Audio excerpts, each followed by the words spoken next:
Semua masalah, persoalan, pergumulan, masalah, persoalan, pergumulan. Banyak yang bertanya, kenapa Bu kita ini mengalami masalah? Ya, semua orang pengen lepas dari yang namanya masalah. Tapi kita harus mengerti apa kata firman Tuhan. Kita buka dulu Ayub 7 pasal yang pertama. Ayub pasal yang ke-7 ayat yang pertama, saudara, kalau kita lihat firman Tuhan berkata apa? Supaya kita tahu, supaya kita ini tidak mudah bersungut-sungut. Baca bersama Ayub 7 pasal yang 1, 1, 2, 3. Bukankah manusia harus bergumul di bumi dan ayat ini berkata, bukankah manusia harus bergumul di bumi dan hari-harinya seperti hari-hari orang upahan. Ya, yang pertama, selama kita ada di dunia ini, yang namanya masalah itu pasti ada. Ya, karena apa? Karena kita masih di bumi.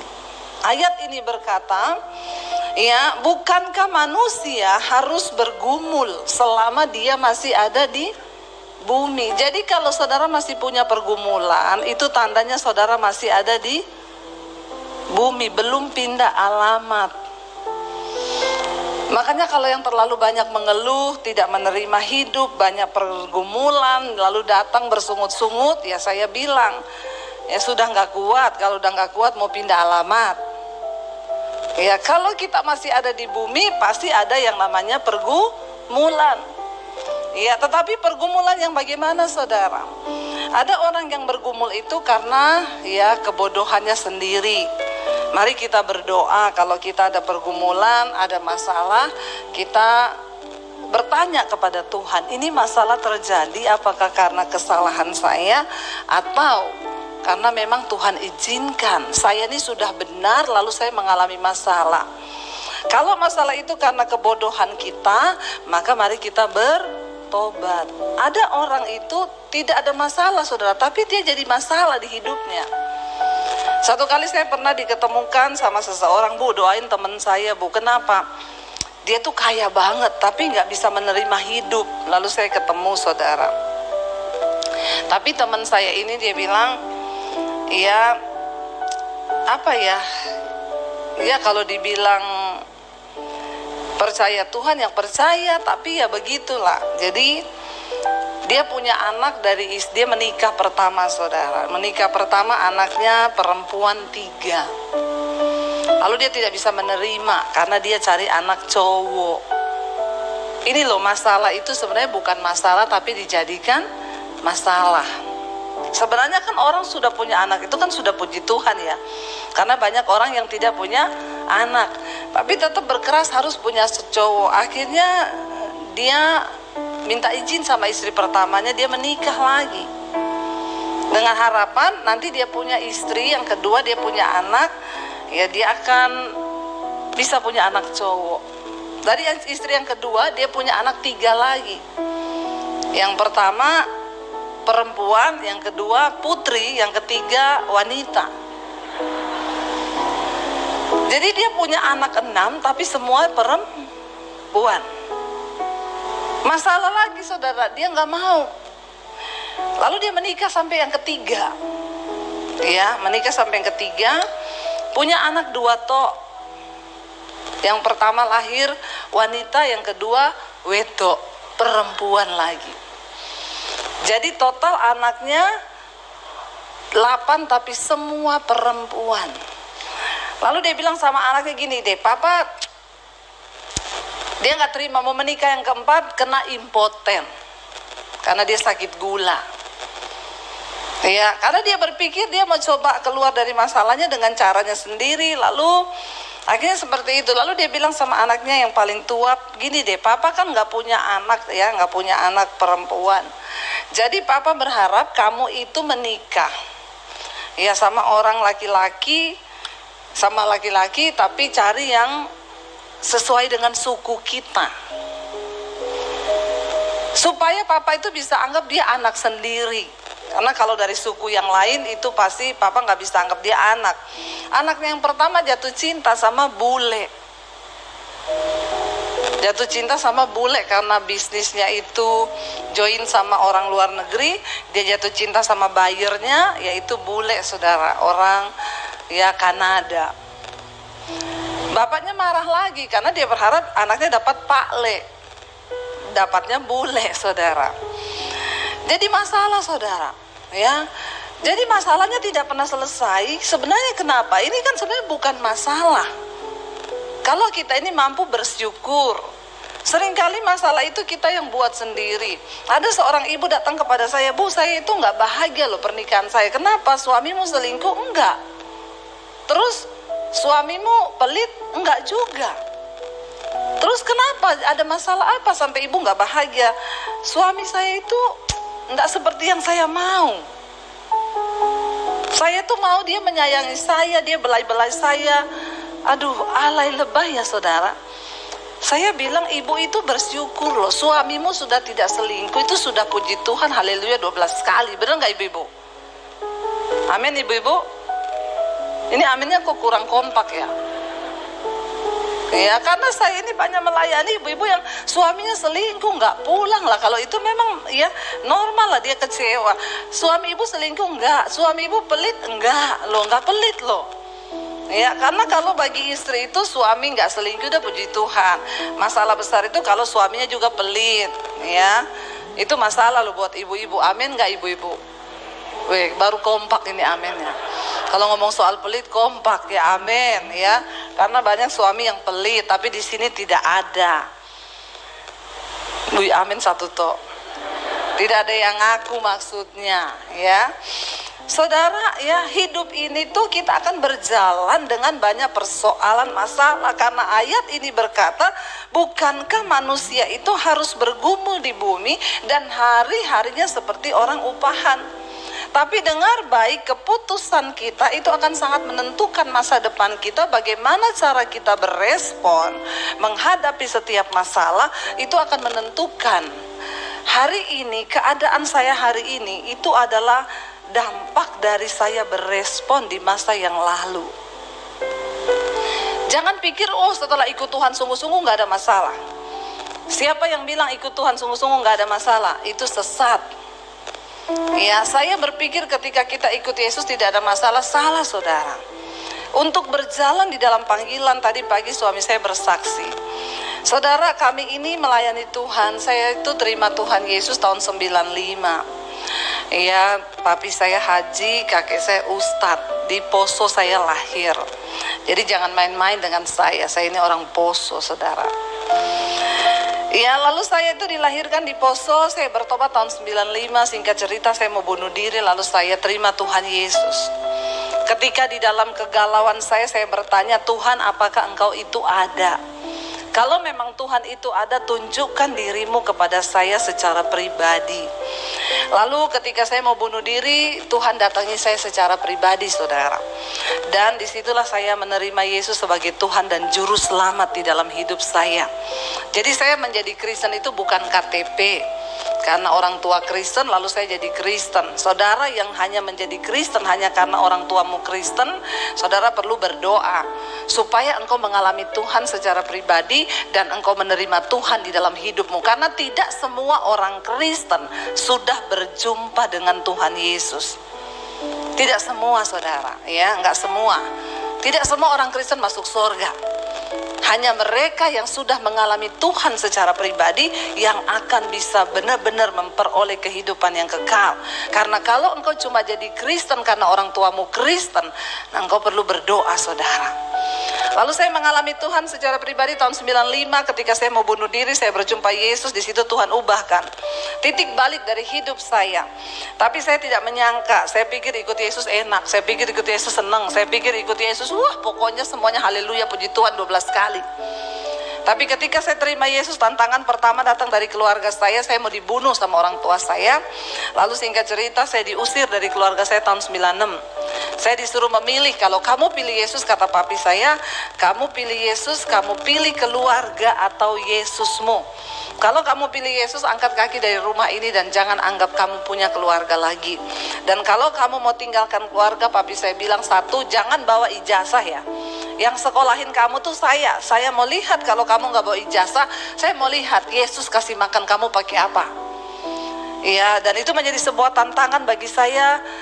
Saya tidak bisa meninggalkan Yesus. Ketika waktu itu mau dibunuh, saudara, diancam, papi saya itu nggak main-main, dia punya pistol di lemari.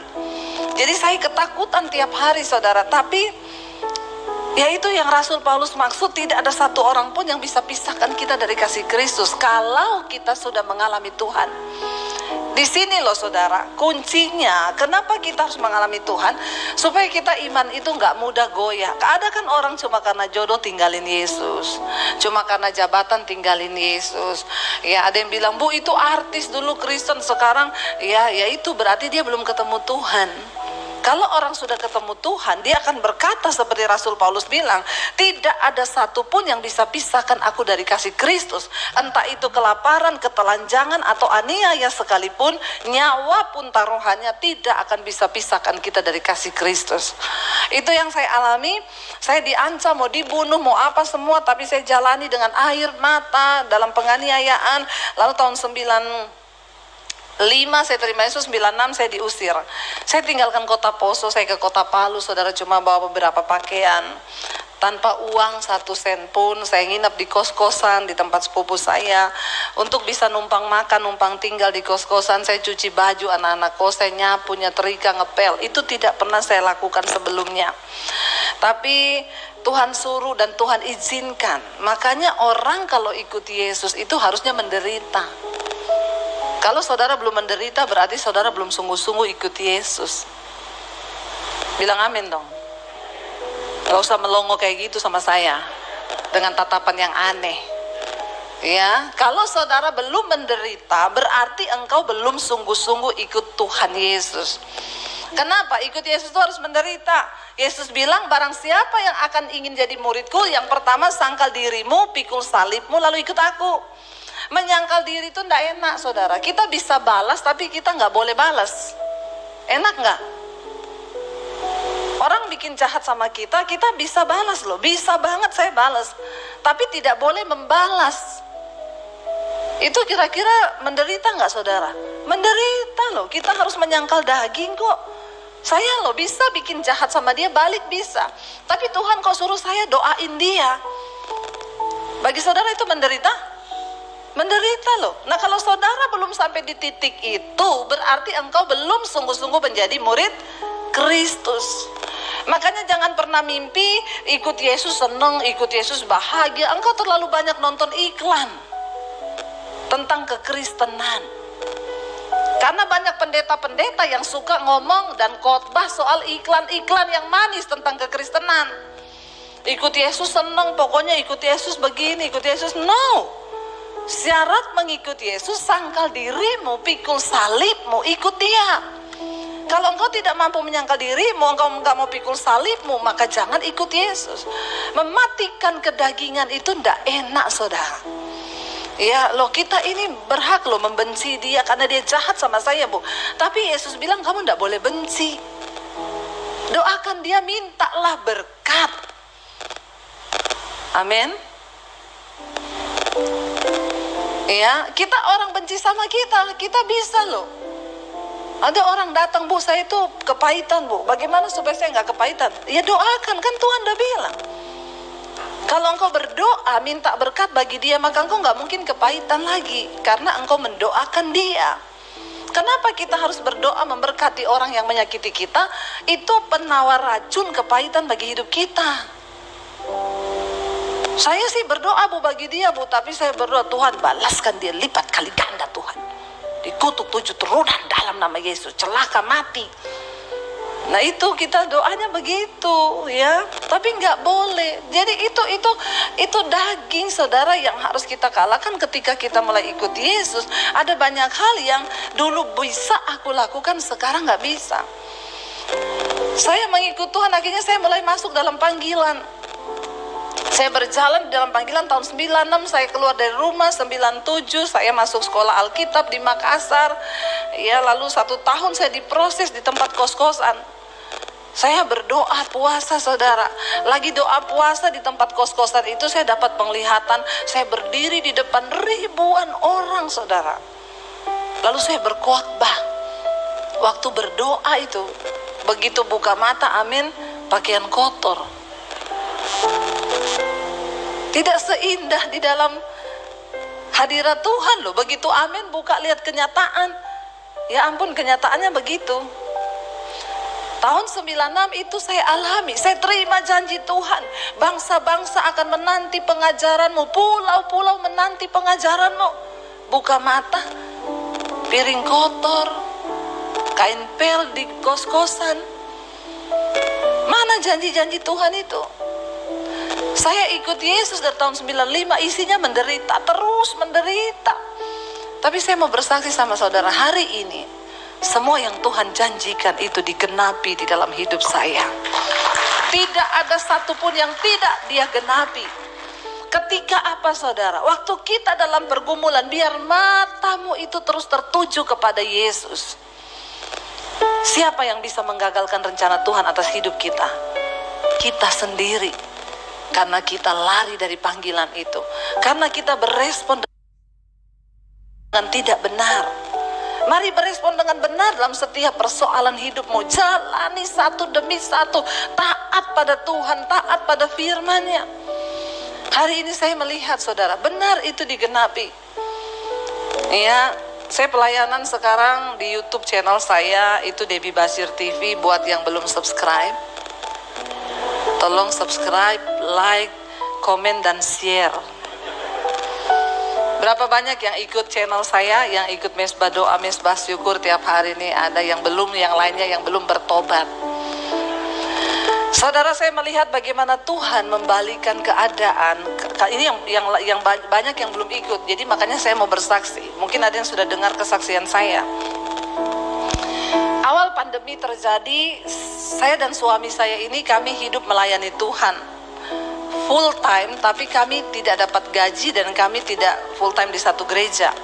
Kami full time bagi Tuhan dan full heart bagi Tuhan. Saya penginjil.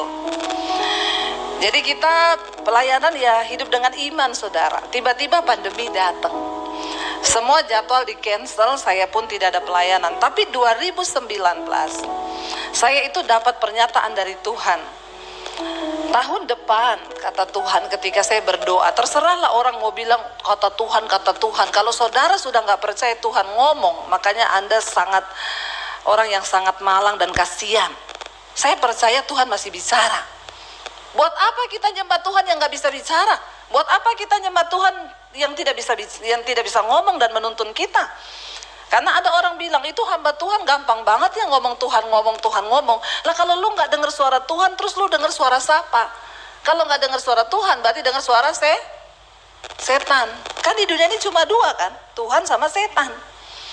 Saudara, saya itu mendengar suara Tuhan 2019, tahun depan aku akan memberkati engkau dengan tuaian bangsa-bangsa dan berkat bangsa-bangsa. Saya ngomong sama suami saya 2019, tapi Tuhan bilang kamu siapin wadah. Saya nggak tahu kalau pandemi akan datang kan 2020 kan. Saya pikir wadahnya apa ya? Jadi kita tuh berpikir waktu itu, akhirnya mulai bergumul, kita dapatnya media, saudara. Pelayanan penginjilan lewat media. Kalau bangsa-bangsa ini berarti media yang bisa menjangkau. Kan nggak mungkin saya pergi khotbah di bangsa-bangsa, di mana di Amerika, di mana itu kan nggak, secara manusia waktu itu nggak terpikir dan tidak mungkin. Saya urus visa aja ditolak terus, saudara, karena nama saya Basir, dipikir teroris. Lalu saudara, ya udah akhirnya kita media, bergerak di media. Saya bilang ayo kita mulai cari. Berarti kalau media itu kata suami saya TV. Saya pergi ke satu stasiun TV swasta, saya tanya kalau saya mau syuting buat rohani itu gimana? Oh bisa Bu, nanti Ibu ajukan aja dulu ke kita. Ibu harus syuting minimal 10 episode ada di depan. Pakai aja studio kami di TV ini. Tapi satu episode itu kena 6 juta. Udah komplit pakai syuting kita, pakai ini kita. 6 juta berarti kalau 10 60 juta. Itu Ibu bayar di depan. Terus saya tanya, terus itu sudah pasti ditayangkan belum? Oh belum, itu baru syuting toh. Nah terus kalau tayang ya kita harus bicarakan lagi, nanti ada bagian yang edit, dia juga harus melihat ini layak untuk tayang atau tidak, masuk ke acara mana. Dalam hati saya 60 juta, waktu itu saya nggak punya uang 60 juta, aduh mahal sekali ya. Kalau gitu nggak jadi, kita mundur terhormat. Saudara, hari ini saya dikejar stasiun TV itu. Ibu mau tayang berapa kali, ibu mau rekam berapa kali, kami ikut maunya ibu. Saya bilang saya berdoa dulu. Benar saudara, Tuhan itu luar biasa. Akhirnya saya itu karena nggak tahu, kita tanya aduh mahal apa-apa. Lalu kita belum kepikiran YouTube waktu itu saudara. Tapi akhirnya ya singkat cerita lah, karena kalau saya ke Bali, saya pelayanan, saya sama mami saya ketemu orang di kafe. Di kafe itu ada orang lagi syuting. Produsernya duduk di samping meja saya. Saya tanya, ini lagi bikin apa Pak? Oh kita lagi bikin TV Bu. TV untuk apa? Di YouTube. Oh memang YouTube bisa. Oh sekarang semua sudah beralih ke YouTube Bu. 2019 awal. Oh gitu ya. Saya tanya sama dia, saya saking bersemangat kan. Ih kalau bisa, berarti kalau gitu saya juga bisa ya bikin YouTube ya. Dia tuh melihat saya dengan muka yang agak-agak ngajak berantem. Dia lihat saya saudara sambil sinis banget ngomong, ya semua juga orang bisa, ibu punya konten apa? Yang penting tuh konten. Saya bilang biasa aja, keles. Orang cuma tanya juga lu ngajak berantem lo bawaannya. Terus saya bilang gini sama dia, karena dia lagi buka-buka YouTube, peralatannya di situ banyak. Coba klik nama saya Mas di YouTube. Siapa? Debbie Basir gitu. Karena ada gereja persekutuan yang sudah angkat-angkat khotbah saya di YouTube. Dia klik Debbie Basir, dia bilang, oh ibu pendeta, iya. Ini ada yang nonton punya ibu sampai ratusan ribu loh.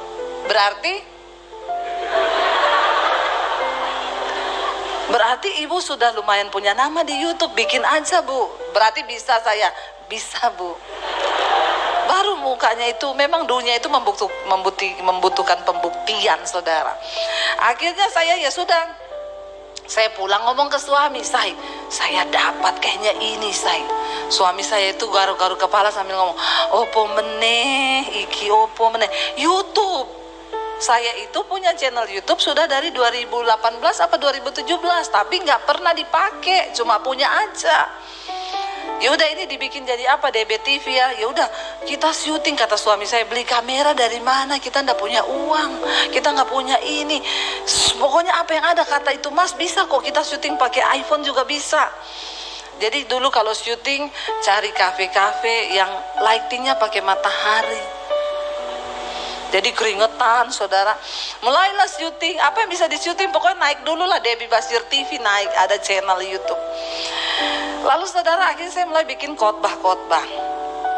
Siapa yang menyangka tiba-tiba 2020 benar-benar pandemi datang dan gereja tutup, tidak bisa beribadah. Waktu 2020 itu sebelum pandemi channel saya sudah 50.000 subscribernya. Lalu ketika pandemi terjadi, gereja tutup, itu memang benar-benar malaikat saudara. Satu hari channel saya itu nambah 1.000 subscribe satu hari. Kok enggak wow ya? Menurut saudara itu biasa gitu? Saudara tolong kalau saya khotbah itu agak-agak ekspresi sedikit ya, biar saya itu tidak mengantuk lihat saudara.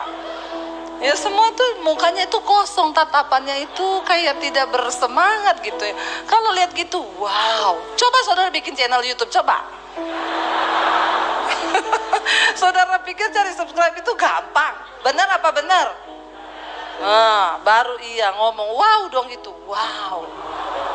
Nah gitu saudara ya. Jadi saya juga semangat kalau khotbah, karena respon saudara itu menjadi energi bagi saya. Saudara, akhirnya tuh satu hari tambah 1000. Padahal YouTube ngomong loh, itu kalau satu minggu ada channel yang nambah subscribe-nya 1000 itu pasti hacker. Jadi saya punya di hacker sama malaikat. Satu hari nambah 1000. Hari ini mencapai hampir 600.000 subscribe. Nah itu baru wow. Ya kita doakan ya, pokoknya pertengahan tahun depan sudah 1 juta lah saudara. Saya melihat apa yang Tuhan buat saudara. Dan yang orang kenal dari channel saya itu Mesbah Doa Malam sama Mesbah Doa Syukur Pagi. Sekali tayang jam 8 malam itu Mesbah Doa sekitar hampir 60 ribuan yang lihat. Kalau Mesbah Pagi itu sekarang hampir mencapai 100 ribu setiap hari yang nonton. Nggak usah ditanya uangnya berapa bu. Ada lagi jemaat yang protes, bu bisa nggak YouTube-nya nggak usah dikasih iklan. Saya bilang sudah ndak kolekte loh. Kamu itu kan sudah tidak kolekte. Saya ada iklan aja diprotes loh. Lah terus saya dapat dari mana saudara? Kan itu juga butuh pelayanan tuh, butuh dana, butuh kita beli kamera. Saya 2020 ini di masa pandemi saudara, 2020 lalu saya bangun studio loh, DB TV loh. Nggak wow lagi kan? Bukan cuma Atta Halilintar loh. Kalau saudara tidak mau lihat iklan, ya di skip. Makanya kenapa kami tayang live streaming jam 8 sama jam 5. Yang tidak mau lihat iklan, nonton live streamingnya. Tidak mau lagi kalau waktunya enggak cocok bu, ya ambil premium dong. Kok kayak orang susah ya? Maaf saudara ya, orang Kristen itu maunya selalu gretong. Ya sukanya gratisan, pokoknya kalau gratis tuh seneng. Dia pikir ini semua. Saya bersyukur saudara, di tengah masa pandemi Tuhan itu, saya tuh bilang sama suami, tiba-tiba pandemi datang. Lalu suami saya bilang, ini kita bagaimana ya say? Dan nggak tahu kan sampai tahun berapa kan? Kita di rekening nggak punya duit. Saya bilang sama suami, yang terburuk kita jual rumah di Jakarta, kita pulang ke Solo. Itu yang terburuk karena suami saya orang Solo. Ya, tapi jangan pernah menyalahkan Tuhan. Semua yang Tuhan izinkan terjadi itu pasti mendatangkan kebaikan. Kita jual rumah, kita pulang ke Solo karena hanya rumah yang kita punya. Saya enggak punya aset emas apa, nggak ada saudara. Ya kalau yang masih punya emas batangan kan bisa dijual ya. Saya punya emas, ya ini 70 kilo Mas Daniel. Itu pun dijual ndak laku. Makin naik timbangannya, makin turun harganya. Beda sama emas batangan kan, makin naik timbangan, makin naik harganya. Jadi saya bilang yang kita punya rumah. Tiba-tiba saudara, ya kita pokoknya jalani dengan bersyukur. YouTube itu, saya tuh dapat Mesbah Doa itu bukan konten yang saya cari-cari. Kita cari konten apa ya yang menarik. Jadi ketika pandemi itu orang orang mati-mati, mayat itu di syuting. Saya itu dapat inbox dari YouTube di creator itu di HP saya. Selamat Debbie Basir TV, Anda bisa live dari handphone. Saya dapat fasilitas itu. Lalu saya iseng, saya pencet gambar kameranya dari HP. Tiba-tiba saya sudah live di YouTube. Orang udah masuk di live chatnya, Shalom Bu Debbie, Bu apa yang terjadi ya Bu, ini kenapa Bu, semua pada mati-mati, ini ada apa? Suami saya itu dari sebelah sana manggil saya, ngomong, say itu kamu live di YouTube, matiin. Saya bingung bagaimana, saya tak tahu. Kenapa kamu pencet itu, tutup. Tapi tuh jemaat udah masuk, Shalom Bu. Jadi saya tuh sambil ngomong, iya berdoa ya saudara, kita nggak tahu, berdoa saja, Tuhan pokoknya punya pegang kendali. Firman Tuhan berkata di dalam Roma pasal 8, cuma begitu. Suami saya di sana cuma sibuk, tutup, matiin.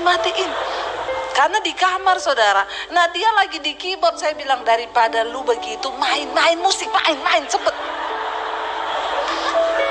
Jadi saudara, itu spontan. Malam itu suami saya main, saya akhirnya berdoa, saudara jangan takut, Tuhan tuh punya rencana. Semua yang masuk itu kasih gambar nangis. Dan setelah itu mereka gini, Bu Debbie besok malam lagi ya. Loh, saudara, kan kita nih nggak tahu, tapi waktu itu memang mencekam sekali. Jadi saya langsung, ya udah besok malam kita say. Masih tetap pakai handphone, tapi sudah pakai tiang. Ditaruh di depan, saya duduk di samping keyboard. Sudah agak ditata sedikit saudara, walaupun kadang masih putus-putus karena kadang sinyal nggak ada. Tapi tidak ada yang menduga. Saya pikir waktu itu pasti cuma karena pandemi ya. Setelah pandemi nanti sudah selesai, orang pasti turun yang ikut. Ternyata saudara, itu setelah pandemi ya, sekarang yaitu saya melihat setiap malam itu mesbah doa hampir 60.000, mesbah pagi sekarang hampir 100.000. Ini waktunya sudah habis ya. Udah 00 loh Pak. Padahal saya baru pembukaan nih, belum khotbah loh ini. Terus bagaimana nih saudara ya, habis waktu kita ya. Saudara, jadi saya mau bilang hari ini, setiap kita itu pasti akan diizinkan Tuhan mengalami pencobaan. Tapi yang terpenting adalah bagaimana cara kita memandang, bagaimana cara kita berespon di tengah pencobaan itu. Saya cuma pengen kita baca ayat, yuk. Udah selesai, soalnya belum baca ayat lagi. Ibrani pasal 12 ayat yang keempat mulai saudara. Firman Tuhan berkata begini. Ibrani pasal 12 ayat yang keempat mulai. Ya, baca bersama 1, 2, 3. Dalam pergumulan kamu melawan dosa, kamu belum sampai mencucurkan darah. Dan sudah lupakah kamu akan nasihat yang berbicara kepada kamu seperti kepada anak-anak? Ayat yang berikutnya. Hai anakku, janganlah anggap enteng didikan Tuhan, dan janganlah putus asa apabila diperingatkannya. Karena Tuhan menghajar orang yang dikasihinya, dan ia menyesa orang yang diakuinya sebagai anak. Kalau hari ini saudara punya pergumulan, bersyukur. Artinya apa? Tuhan menganggap engkau anak. Amin. Satu kali ada ibu-ibu yang telepon sama saya, Bu, suami saya belum bertobat. Ibu sudah bicara, sudah Bu, tetap selingkuh, tetap pulang sesukanya dia. Dan sekarang ibu berdoa bagi dia. Iya, saya tetap berdoa. Jadi sekarang saya doanya harus bagaimana Bu Debbie? Sekarang doa ibu ganti, Tuhan hajar suamiku. Jadi begitu doanya Bu, iya. Tuhan hajar suamiku dengan caramu supaya dia bertobat. Satu kali suaminya pulang malam, istrinya bilang gini, dari mana? Ngapa tanya-tanya? Oh ya udah, saya sudah berdoa kok buat kamu. Doanya apa? Tuhan hajar suamiku. Dia bilang, kenapa kamu istri bisa berdoa begitu? Saya yang ngajari Bu Debbie Basir. Dia bilang, yang pendeta yang sering kamu dengar di YouTube itu? Iya, makanya jangan dengar-dengar pendeta sesat. Kenapa ada istri disuruh berdoa buat suaminya disuruh hajar? Tiba-tiba telepon saya berdering. Halo, ini dengan Ibu Debbie Basir? Iya. Ini saya dari suaminya ibu ini. Benar ibu suruh istri saya berdoa supaya Tuhan menghajar saya dengan cara Tuhan? Iya. Ibu pendeta macam apa? Kenapa ibu suruh istri saya berdoa begitu? Saya bilang, Pak, jangan terlalu pede ya Pak. Bapak jangan terlalu pede, jangan marah-marah sama saya. Alkitab bilang Tuhan itu menghajar orang yang dia kasihi dan dia anggap anak. Jadi Bapak jangan terlalu pede. Kalau Bapak dikasihi Tuhan dan Bapak masih dianggap anak, maka Tuhan akan menghajar Bapak supaya Bapak bertobat. Tapi kalau Bapak tidak dikasihi, Bapak mati Pak, binasa Pak, terkutuk karena dosa. Langsung teleponnya putus. Nit. Emang enak? Saudara ngerti kebenaran, mengerti kebenaran. Kalau engkau masih dikasihi Tuhan, maka Tuhan akan menghajar. Kalau engkau masih dikasihinya, engkau akan dihajar. Tapi kalau Tuhan sudah tidak mengasihi seseorang, makanya kita lihat banyak orang mati di hotel lagi bersinah, sudah tidak ada belas kasihan. Sebenarnya Alkitab bilang Tuhan itu tidak berkenan loh pada kematian orang fasik. Tetapi dia berkenan pada pertobatannya. Tapi kalau orang tidak mau bertobat dan memang sudah tidak ada dalam belas kasihan Tuhan, yaitu dia. Makanya kita dengar berita lagi selingkuh mati di hotel kena serangan jantung. Apa Bapak mau tunggu yang seperti itu, Pak? Saya bilang, jangan terlalu GR, Pak. Emang lu dikasihi Tuhan? Kalau Bapak dikasihi Tuhan, Bapak akan bertobat. Karena Tuhan akan menghajar Bapak dengan caranya dan membawa Bapak bertobat. Tapi kalau Bapak tidak dikasihi Tuhan, engkau terus aja dosa, Pak. Engkau sehat, tiba-tiba jantungmu berhenti. Mati kau, Pak, binasa. Sekarang itu sudah nggak usah pakai basa-basi hadapi orang Kristen. Saya nggak suka pakai basa-basi, yang halus-halus sudah nggak mempan. Ya, karena sekarang itu manusia lebih setan dari setan. Ya jangan salahin setan apa-apa ya. Selingkuh gara-gara setan, Bu. Ih, setan bilang enak di lu, sial di gua. Yang selingkuh lu, yang salah gua lagi. Kasihan loh setan itu. Bener-bener kasihan, sampai setan bilang sama Tuhan, saya udah gak mau jadi setan, Tuhan. Kenapa? Manusia lebih setan dari setan. Sekarang setan sembunyi aja di gua-gua, di hutan-hutan, dicari pakai kamera buat konten. Coba apa enggak manusia itu lebih setan dari setan? Karena kalau yang mengandung setan itu rame ditonton orang sampai jutaan, saudara. Makanya setan bilang kita aja dikaryakan loh. Dipakai cari duit setan loh. Ya kata kuntilanak aja ya, saya itu baju saya panjang sampai di bawah, bolongannya satu tok di belakang. Orang Kristen zaman now udah bajunya pendek, bolong di mana-mana. Makanya kata kuntilanak yang setan Eke apa ye? Bertobat orang Kristen. Katakan amin. Saudara, ya kalau engkau masih dikasihi dan dianggap anak, maka engkau akan dihajar. Tapi kalau enggak, sorry. Makanya kita bertobat hari ini. Ya bilang, Tuhan, kalau engkau kasihi aku, hajar aku Tuhan. Kasih tahu apa yang harus aku benahi di hidupku. Aku lebih rela menderita karena kebenaran, supaya ketika Tuhan datang, aku kedapatan layak. Saudara, untuk masuk sorga itu tidak gampang ya. Jangan engkau pikir sorga itu murahan. Apalagi saudara sekarang dengar khotbah-khotbah ya yang enak-enak, yang ringan-ringan.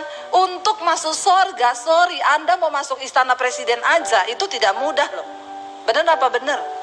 Terus pikir masuk sorga gampang. Kalau engkau tidak habiskan kedaginganmu, kalau engkau tidak bertobat, maka engkau tidak layak, saudara.